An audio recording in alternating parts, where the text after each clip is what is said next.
세상 즐거움 다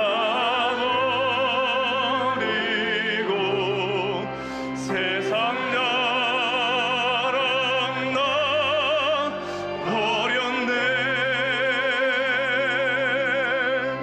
주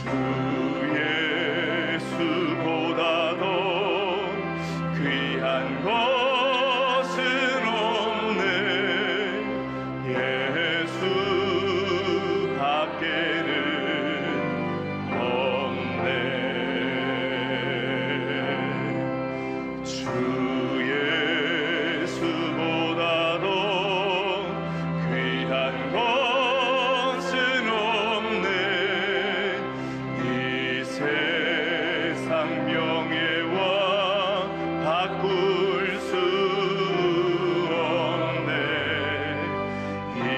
이전에 즐기던 세상 일도 주 사랑하는 마음 빼지 못해. 세상 즐거움 다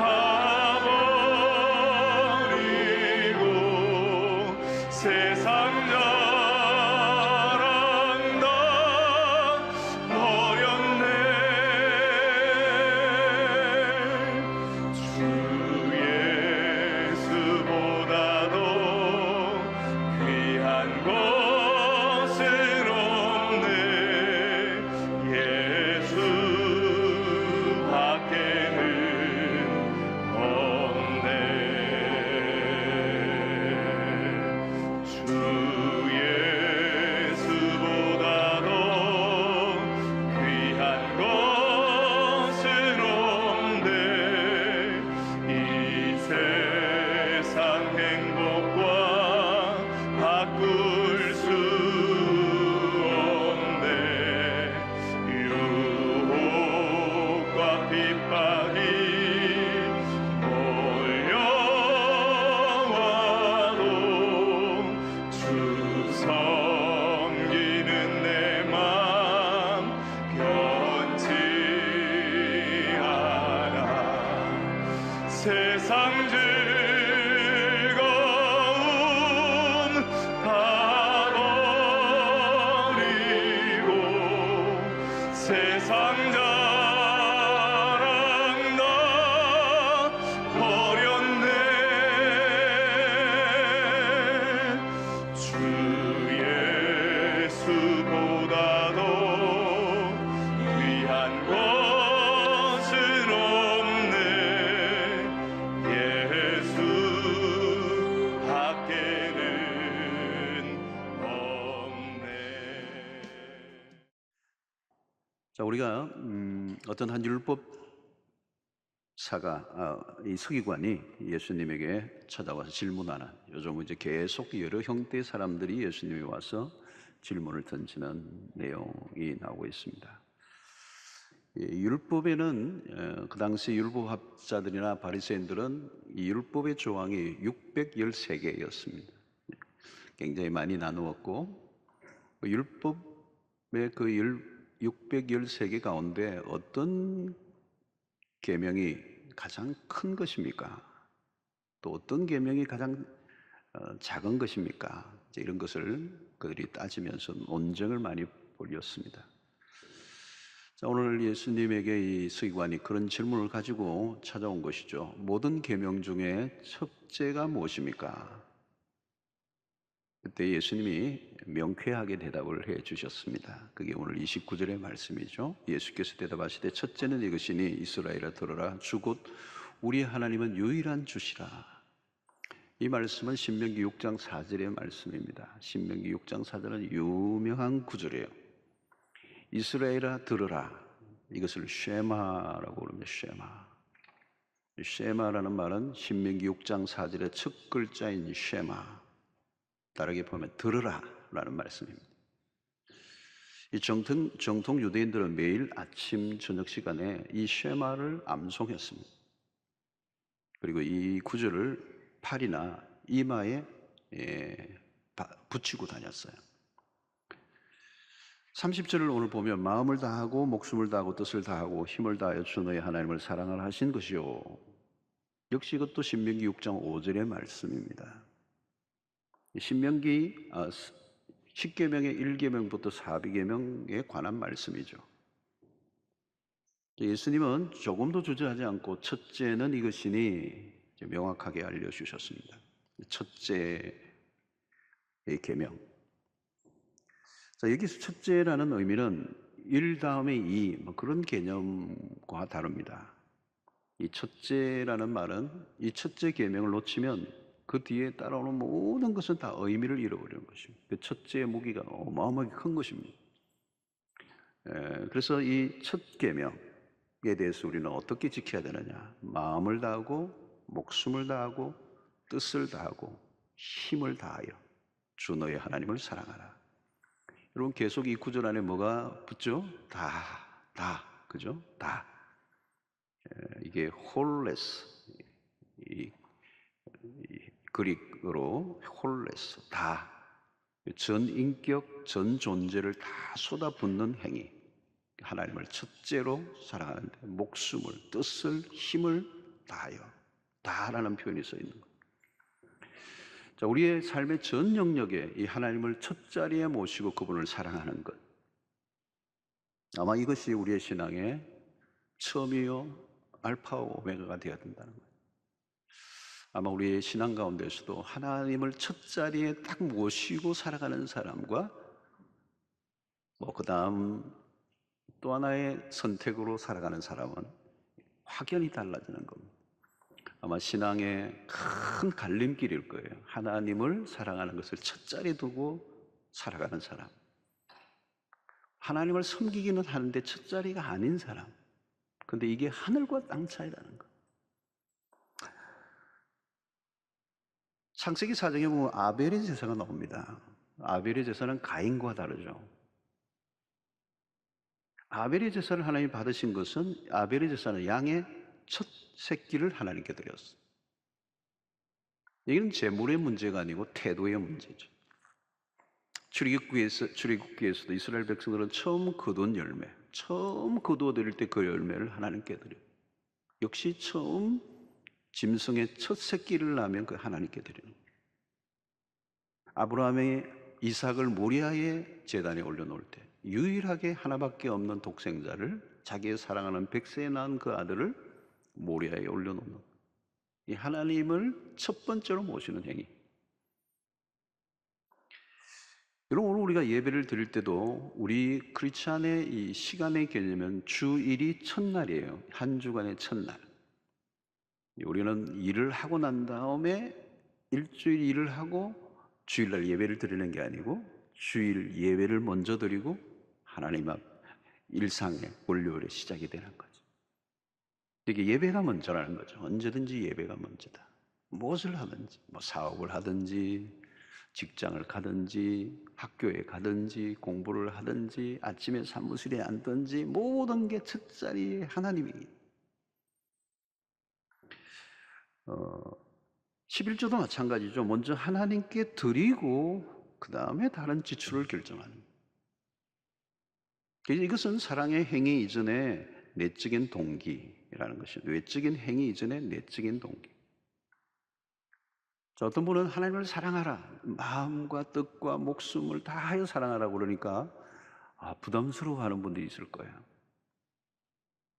그러나 여러분, 그리스도가 오심으로 더 이상 우리에게 주어진 계명은 무겁지가 않습니다. 마태복음 11장 28절에 보면 수고하고 무거운 짐진 자들아 다 내게로 오라 내가 너희를 쉬게 하리라. 이게 수고하고 무거운 짐이라는 말은 율법의 무거운 짐. 그 당시에 안식일에 대한 계명 하나에도 수없이 많은 세칙을 만들어서 그걸 지키기가 백성들이 너무 힘들었던 거죠. 그래서 율법의 무거운 짐을 지고 있는 백성들에게 수고하고 무거운 이 율법의 짐을 진 자들아 다 내게로 오라 내가 너희를 쉬게 하리라. 자, 여러분, 그리스도가 우리를 위하여 대신 십자가를 지심으로 십자가 사건은 우리의 모든 져야 할 율법의 짐을 대신 그리스도가 지신 사건입니다. 그래서 십자가상에서 예수님이 하신 말씀은 테텔레스타이, 다 이루었다. 인간이 감당해야 될 그 죄에 대한 그 짐, 또 율법의 짐을 다 지고 예수님이 죽으셨기 때문에.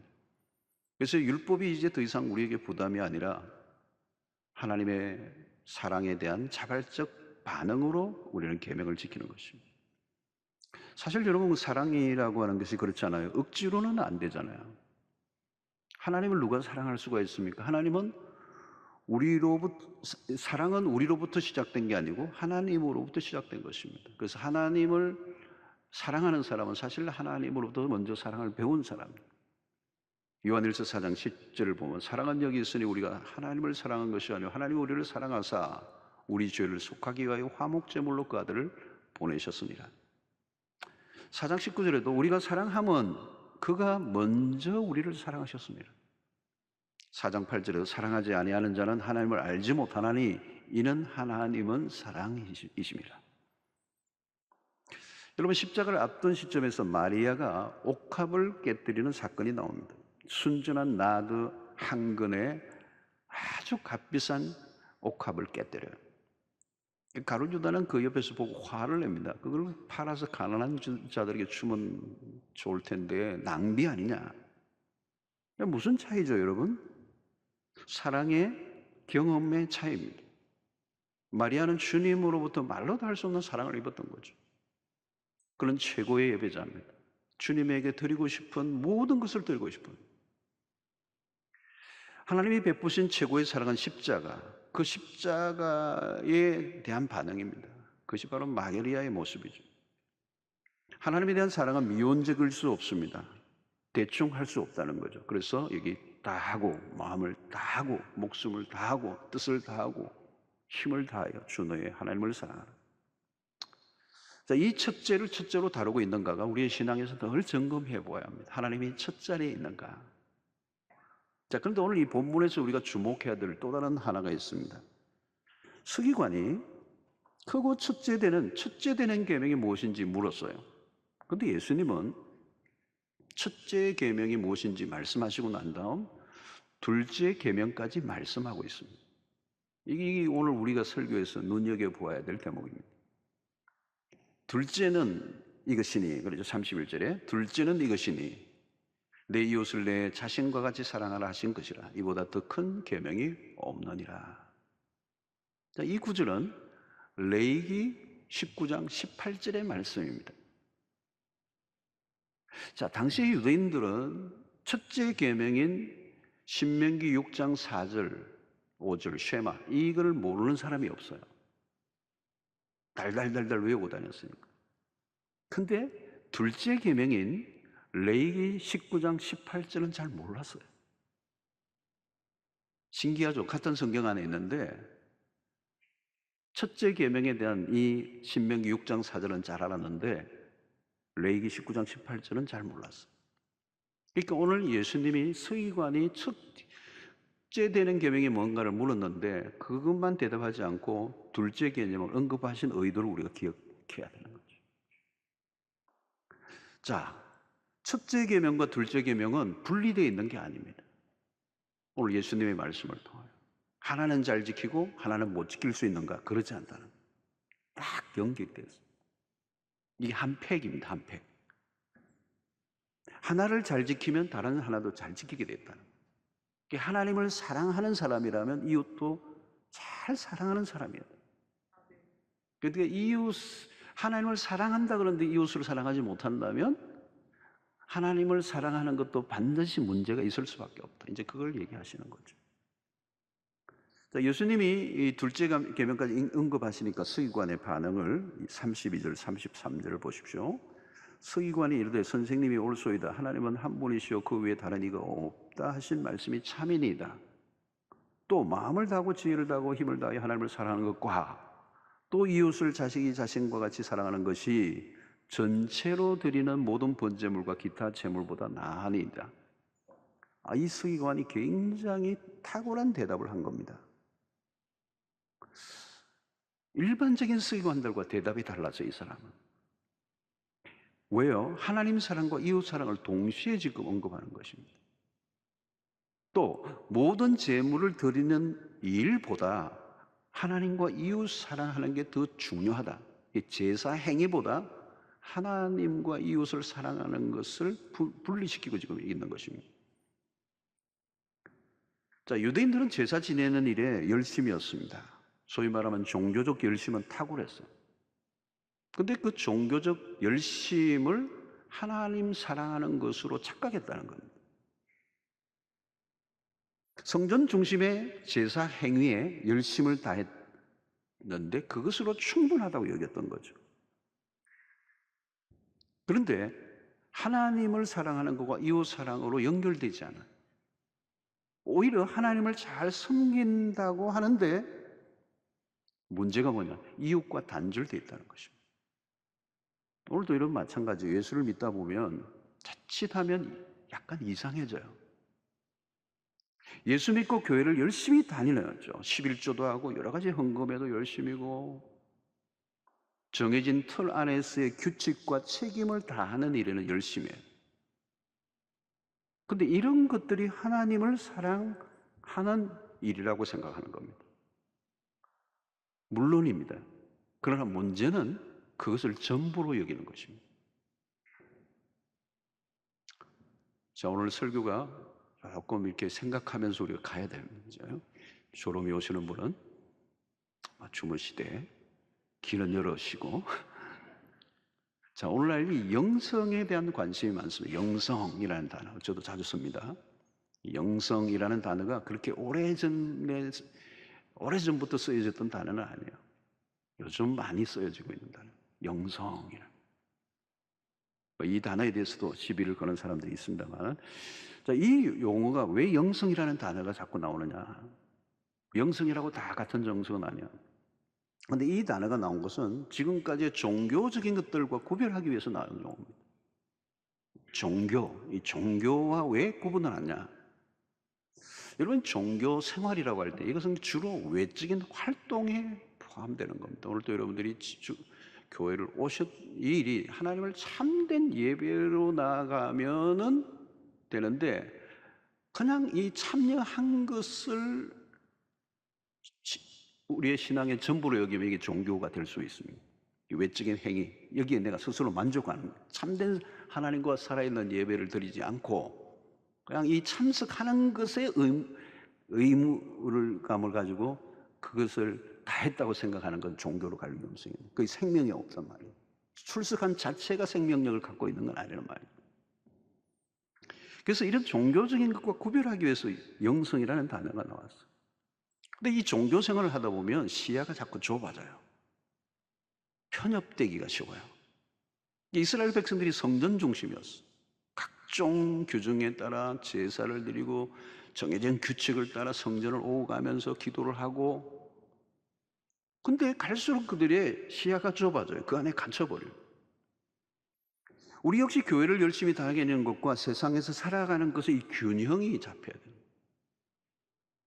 교회 중심으로만 살면 이웃과 단절될 위험성이 있어요. 신앙생활 열심을 내는 사람들이 많습니다. 그런데 그 열심을 낼수록 하나님과 점점 멀어질 수도 있다는 거예요. 이 놀라운 사실이죠. 자, 바리새인들을 우리는 대표적으로 볼 수 있어요. 여러분, 그 예수님의 시대에 바리새인들보다 종교적인 열심을 낸 사람은 없어요. 우리는 그거 따라가지도 못해요. 일주일에 2번씩이나 금식을 했습니다. 한 번 해도 되는데 2번씩이나. 근데 문제는 그런 열심으로, 종교적 열심으로 자기 세계에 갇혀버려요. 그러면서 어떤 현상이 일어나느냐? 영적 우월감에 빠져요. 열심히 할수록 어떻게 되냐? 겉으로는 경건해 보이는데 안으로 들어가면 자기 의로 꽉 차 있는, 다른 사람들과 비교하고 판단하고 정죄합니다. 나는 저들과 같지 않습니다. 바리새인들의 기도가 대표적이잖아요. 자신들이 금욕적인 생활로 영적 우울감에 빠지는. 근데 이런 금욕이나 절제가 뭐 그렇게 자랑할 일은 아니거든요. 금욕적인 생활은요, 운동선수들도 대단합니다. 경기 기록을 추구하는 그들은 고도의 음식을 조절해요. 수독사처럼 살아야 돼요. 뭐 밤에 막 뭐 요즘 좋아하는 게 뭐죠? 치킨과 맥주, 치맥이네, 치맥. 입이 안 익어가지고 안 먹어요, 운동선수들. 그 맛없는 닭가슴살 뭐 이런 거. 더 많은 인기를 유지하고 사람들에게 돋보이고, 예를 들어서 연예인들도 엄청난 금욕적 삶을 살아요. 바리새인들은 겉으로는 영적 수행을 하는 것으로 보이지만 내면을 들여다보면 전혀 달라서요. 금욕 자체가 중요한 게 아니라 내적인 동기, 자기의 영광을 추구하는 것이라면 그건 아무 의미가 없다. 겉으로는 영적인 것처럼 보이는데 심각한 영적 타락, 그 예수님이 보신 겁니다. 이런 제 얘기가 아니고, 인간적 열심으로 노력으로 하나님에게 나아가려고 하는 사람들은 노력할수록 자기 의에 사로잡히는 거예요. 그래서 종교적 그 노력은 자아를 강화하는 것입니다.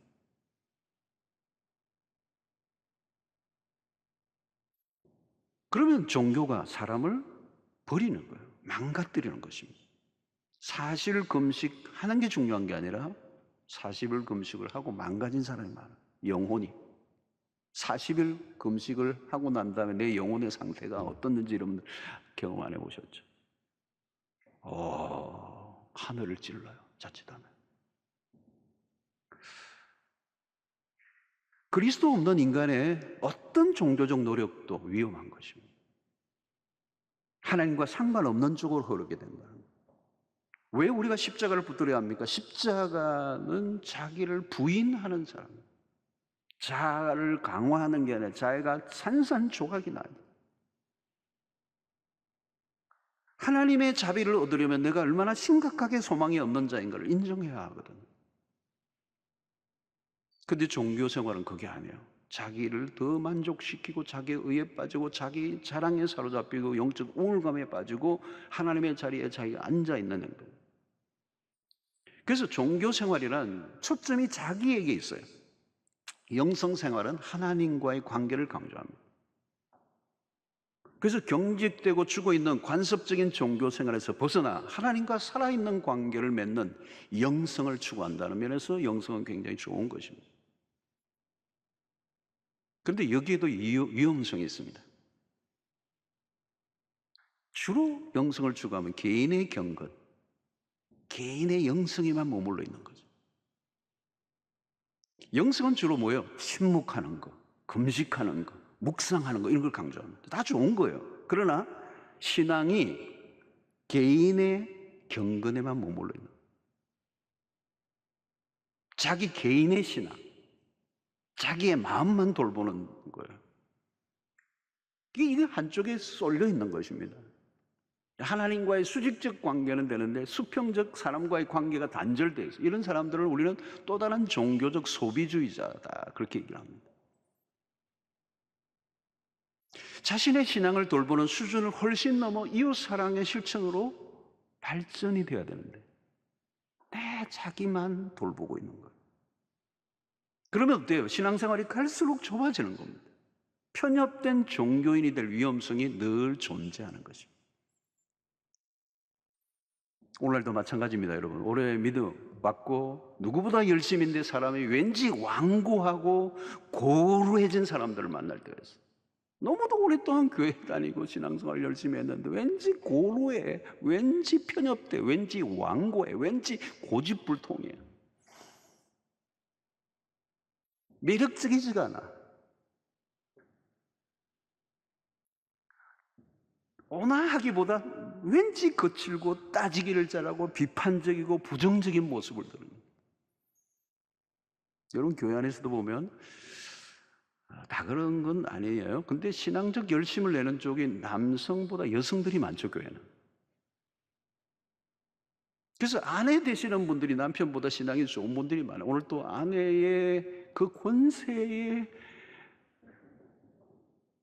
눌려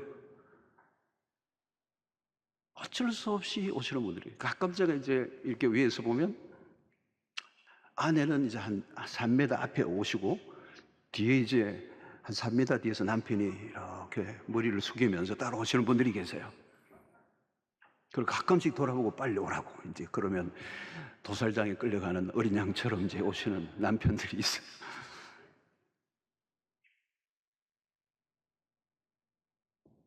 근데 신앙이 열심일수록 그 안에는 남편에 대한 시선이 날카롭고 차가워진다면, 직접적으로 말하지는 않아도 당신 같은 사람과 살기가 참 힘들다, 상종하고 싶지 않다, 신앙생활을 열심히 할수록 남편에 대한 판단의 강도가 높아지는 거예요.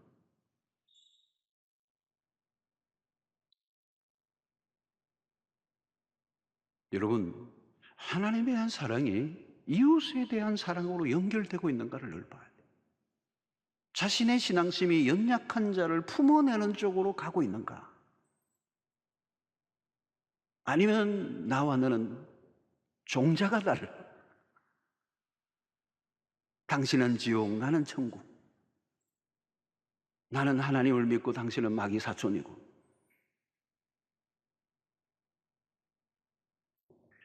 여러분, 신자들이 세상 속에서 자칫하면 독선적이고 오만하게 비춰질 때가 있습니다. 술, 담배 안 하는 건 좋아.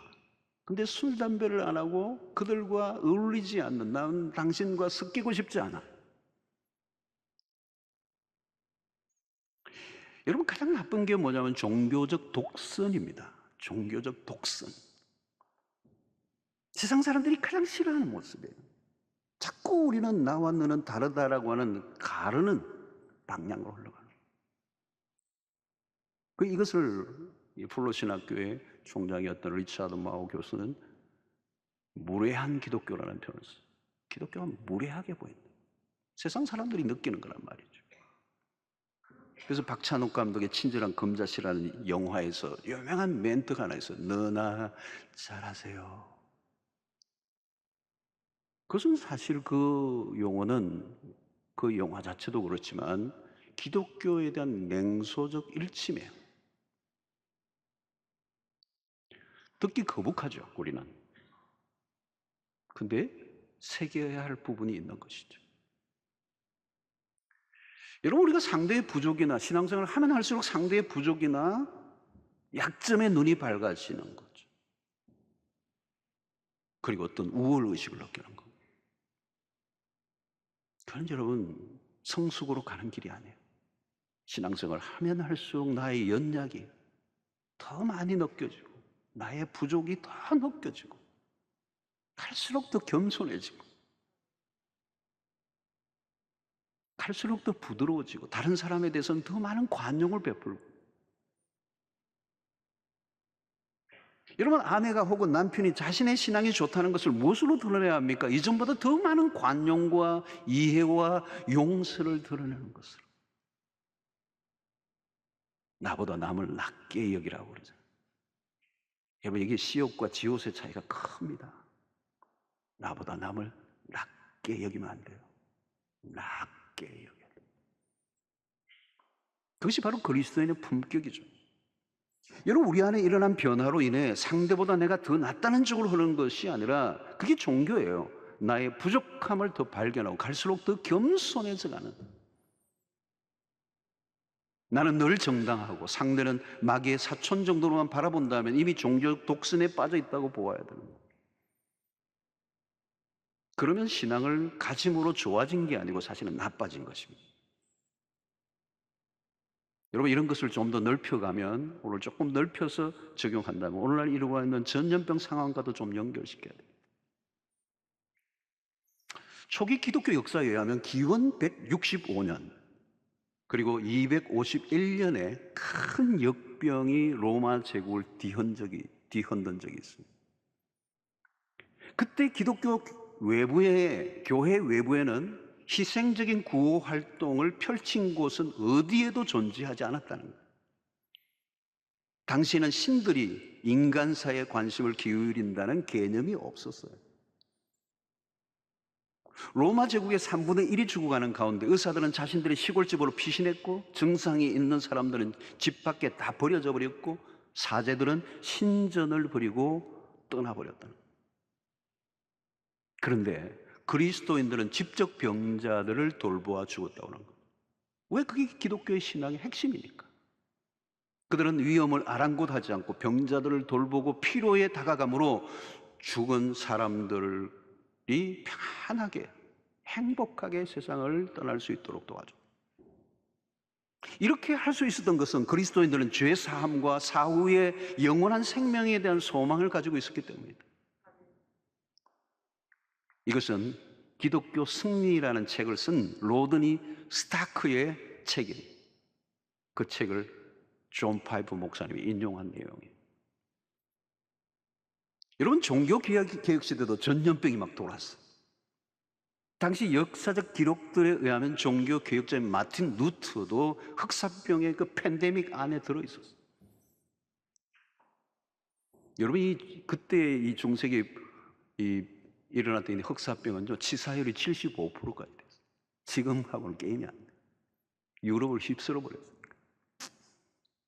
여러분, 치사율 75%면 어떻겠어요, 공포가. 지금 우리가 1%도 안 되는데 지금 이러는데. 끔찍한 거죠, 여러분. 공포로 가득한 가운데 사람들은 죽어가고 있고 시체마저도 어떻게 아무도 kontrol할 수 없어. 사람들은 다 도망을 가고, 그때는 전부 다 도망해요. 36개밖에 없어.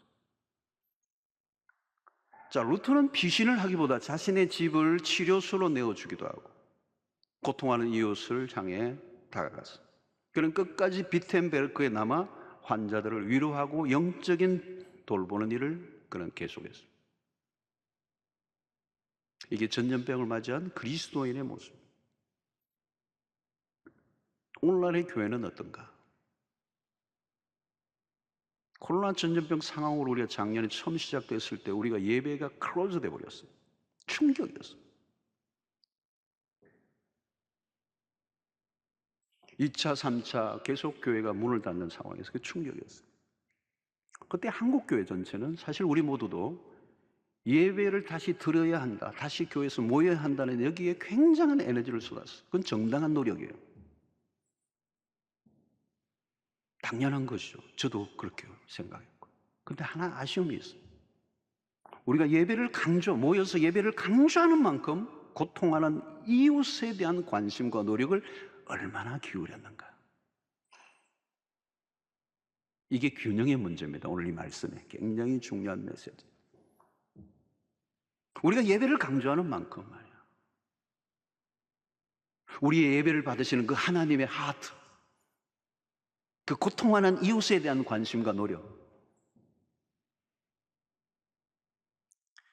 이게 밸런스의 문제입니다. 밸런스. 참 신앙의 밸런스가 참 중요해요. 우리는 코로나 팬데믹 상황으로 선교나 전도를 하지 못하는 것에 대해서 안타까워합니다. 그러나 사실은 이때야말로 선교에 더없이 좋은 기회가 될 수 있었던 거죠. 교회와 그리스도인들이 팔을 걷어붙이고 고통하는 세상에 다가가 사랑을 구체적으로 실천한다면 이보다 더 좋은 때는 없는 거죠. 그런데 우리는 시야가 너무 좁은 거예요. 우리는 전도지를 나누어주는 것만 전도라고 생각합니다. 띠를 띠고 막 해야 그게 전도라고 생각해요. 멀리 보아야 돼요. 하나님은 대격변기나 역사의 고난의 시기에 복음의 전진들이 일어나게 하셨습니다. 일시적으로 예배를 드리지 못하는 불편함이 있긴 하지만 장기적으로 바라보면 하나님은 이런 시간들을 통하여 우리에게 이 고통하는 이웃들에 다가가 그리스도의 사랑을 실천하여 진정한 복음을 확장하는 기회가 되었을 수도 있을 거예요. 지금이라도 우리는 늦지 않아요. 지난번 우리 교회가 여러 교회들과 함께 서울의 주로 큰 교회들과 연합해서 헌혈운동, 여러분들 참여하신 분들이 많아요. 그때 굉장히 많은 분들이 참여했어요. 우리 청년들도 많이 하고요. 이게 코로나 시기에 피가 많이 모자라요. 지금도 모자란다는 걸 한 번 더 우리 하려고 그러는데요.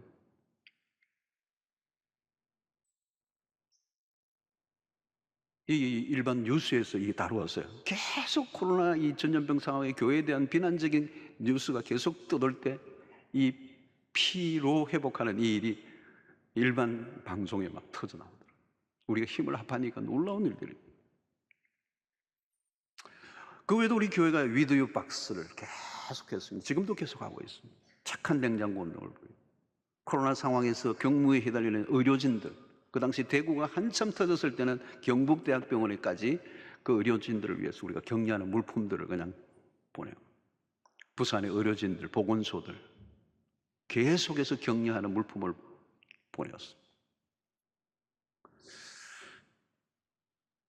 사랑하는 성도 여러분, 신앙생활에는 무엇입니까? 오늘 이 예수님이 하신 이 말씀에 다 압축되어 있습니다. 하나님을 사랑하는 것, 이웃을 내 몸과 같이 사랑하는 것.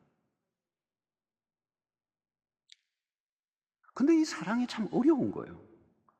다른 건 다 하겠는데 사랑이 참 어려워. 예배는 드리겠는데 사랑이 어려워. 헌금도 하겠는데 사랑이 어려워. 여러분, 우리에게 참 이 죄의 속성 가운데 죄의 그 속성의 가장 뚜렷한 증후가 뭐냐면 이기심입니다. 나라는 것, 나라는 세계를 벗어나지 못하고, 이게 얼마나 뿌리 깊은지 몰라요. 우리 죄성이 극복되지 않은 한 이기심도 극복이 안 돼요. 내 몸을 사랑한다면 내 몸을 사랑하듯 내 이웃을 사랑하라. 내 몸을 사랑하는 게 문제가 되는 게 아니에요. 내 몸만 사랑하는 게 문제가 돼요. 내 몸을 사랑한다면 내 몸처럼 이웃을 사랑해요.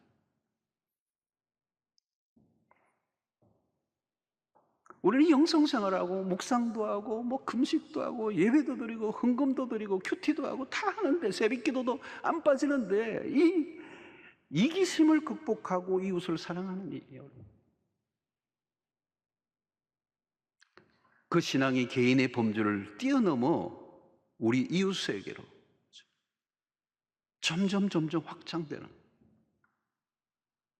그 사랑이 그 이웃의 가장 가까운 이웃이 누구예요? 가족이죠. 가족을 정말 사랑하는 거예요. 이 코로나 팬데믹으로 우리 가족이 많이 어려움을 겪고 있어요. 가족을 사랑하지 않는데 누구를 또 사랑할 수가 있겠어요? 가끔 또 이상한 분도 있더라고요. 바깥은 또 굉장히 다른 분들은 잘하는데 가족은 또 힘들게 하는 분들이 계시더라고요. 이게 이상한 거죠, 여러분. 로마서 13장 8절에 이런 말씀이 있어요. 피차 사랑의 빛 외에는 아무에게도 든지 아무 빛도 지지 말라. 남을 사랑하는 자는 율법을 다 이루었느니라. 율법을 다 이루었대요. 우리가 무슨 대단한 사역을 하고 대형 프로젝트를 이루고 신문에 대문짝만한 이름이 나오고, 그러나 사랑이 없으면 아무것도 없어요. 우리 고린도전서 13장에 그 말씀이 많이 나오잖아요. 2절에도 보니까 내가 예언하는 능력이 있어. 모든 비밀과 모든 지식을 알고 또 산을 옮길 만한 모든 믿음이 있을지라도 사랑이 없으면 내가 아무것도 아니요. nothing이라는 거예요. 꽝이라는, 꽝, 아무것도 아니라. 사랑하는 성도 여러분, 지금 내가 신앙생활을 잘 하고 있는가? 이 질문에 답을 해야 합니다. 도대체 신앙생활을 한다는 게 뭐냐? 신앙생활을 잘한다는 게 뭐냐? 하나님을 사랑한다는 게 도대체 뭐냐? 가까이 있는 사람을 사랑하기 싫어 하나님께로 도망가는 신앙생활이 되어서는 안 돼요. 그 사랑을, 하나님을 사랑하는 게 아니에요. 신앙이 깊어진다는 것은 심오한 진리를 더 많이 안다는 게 아닙니다. 갈수록 우리 주님께서 말씀하셨던 이 사랑에 가까이 다가가는, 좀 더 품이 넓어지고 넉넉해지고 푸근해지고 여유로워지고 이해심이 더 많아지고 관용이 더 많아지고, 그렇게 해야 우리가 세상과 이웃과의 접촉점이 점점 넓어져가는 거예요.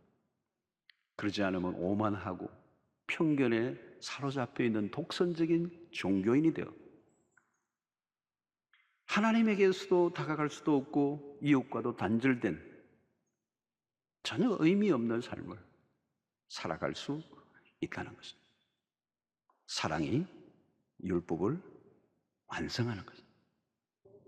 자, 오늘 이 34절에 한 구절을 더 마무리하고 오늘 끝을 내야 되는데요. 예수께서 그같이 이렇게 대답하는 걸 보시고 이르시되 내가 하나님의 나라에 멀지 않도다 하시니 그 후에 감히 묻는 자가 없더라. 이 서기관이 대답을 잘하니까 예수님의 칭찬이에요. 하나님의 나라에서 멀지 않도다.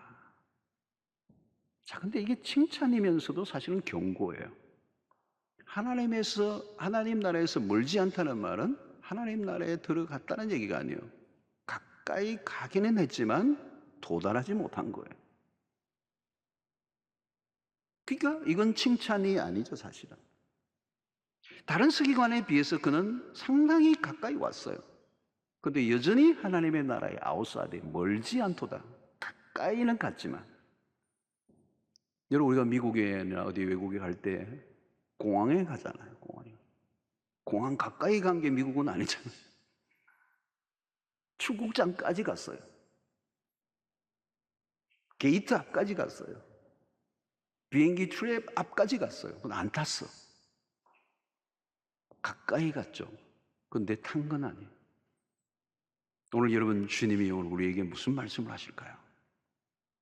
어린 시절부터 교회를 다니고 교회를 떠나본 적도 없고 예배란 예배에 다 참석하고 봉사생활도 하고 단기선거도 하고 퀴즈 대회하면 1등도 하고 청년회 학생부 회장까지 다 하고 교회 근처에서 날마다 모든 걸 다 했다 할지라도 하나님의 나라에 입성하지 못한다면 중요한 것은 멀지 않도다가 아니라 하나님의 나라에 들어가야 돼요. 오늘 우리가 이 모든 행위도 마찬가지잖아요. 열심히 했다가 아니고 열심히 내가 참여했다는 게 아니에요. 교회에 속한 것이 하나님의 나라에 속한 것은 아니기 때문에. 남들이 보기에는 교회도 다니고 믿는 사람들 같은데 하나님의 나라가 아직도 멀어. 교회를 30년 다니면 못하겠습니다. 우리는 하나님을 예배하는 일보다 종교적 의식을 더 사랑할 때가 있어요. 여러분, 누가 천국에 들어갈 수 있을까요? 계명을 지켜야 합니다. 그러나 계명을 온전하게 지킬 수 있는 사람은 이 세상에 아무도 없습니다. 의인은 없나니 한 사람도 없어. 율법을 주신 목적이 뭘까요? 율법을 통하여 우리를 의롭다고 여기는 자기 의에 빠지도록 주신 게 아니라 율법을 지킬수록 인간의 죄가 드러나고 부족이 드러나고 우리가 붙들 것은 내 의가 아니라 하나님이 마련해 주신 십자가를 통하여 주신 그 의밖에 없다는 사실을 깨닫도록 하기에 율법이 주어집니다. 율법을 통하여 나의 연약함을 보게 되고 내가 얼마나 소망이 없는 인간을 깨닫게 되는 것입니다. 오직 은혜로만 구원 얻습니다. 하나님이 제시하신 구원의 길을 받아들이는 믿음 외에는 구원 얻을 길이 없고 하나님의 나라에 들어갈 수 없다는 것입니다. 그러므로 우리에게 필요한 것은 복음인 것입니다.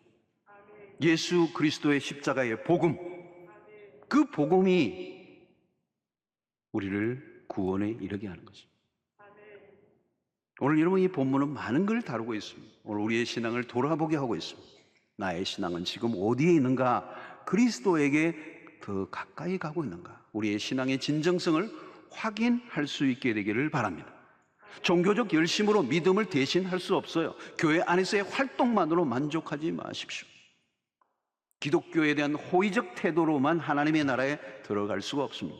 오직 예수 그리스도 그 십자가를 믿을 때만이 구원을 얻습니다.